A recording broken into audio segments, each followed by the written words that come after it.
I just got verified on Instagram and was so confused because I had gotten denied for years, to the point that every time I got denied, I felt more shitty.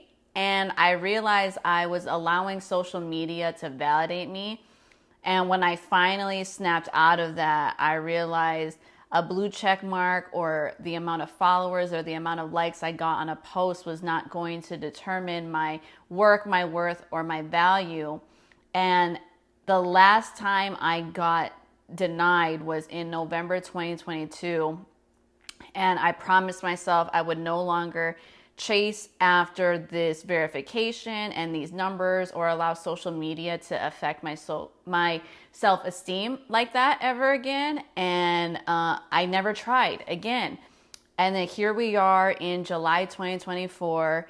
I end up getting a text from my friend Emrock, and it's this screenshot of me verified. And he said, "Hey, I finally submitted. Sorry it took so long."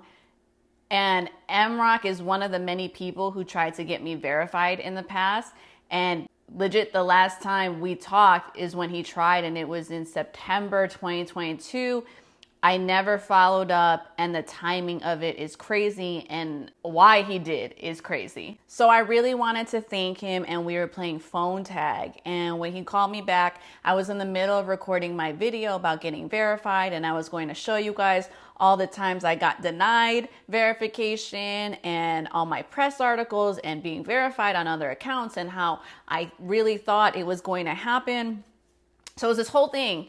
But when he called me and told me why he submit me for verification nearly 2 years later, it gave me the chills, and it changed the direction of what I wanted this message in this video to be. So our great friend Roz passed away, and she was such an amazing person. And if you knew her, you know that. And he told me that his phone somehow landed on Rosalind's thread, and he was reflecting on their last conversation. And apparently when they were talking, she had brought me up at least 3 different times and was talking about how she wanted to help me get verified. And I had asked Roz for help with verification years and years ago.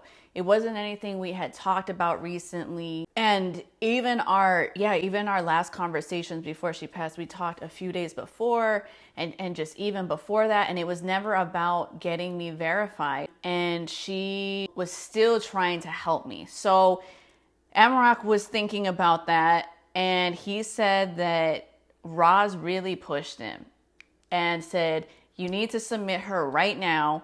So he literally submit me at that time. And what's so crazy is the day he submit, which was yesterday, I had made a list with God of all the things I was going to do for my healing and my career journey. And no excuses. I was going to do everything. And then the next day I was watching a message, and I prayed and I asked God for a sign to just let me know I was on the right track with what I'm supposed to be doing.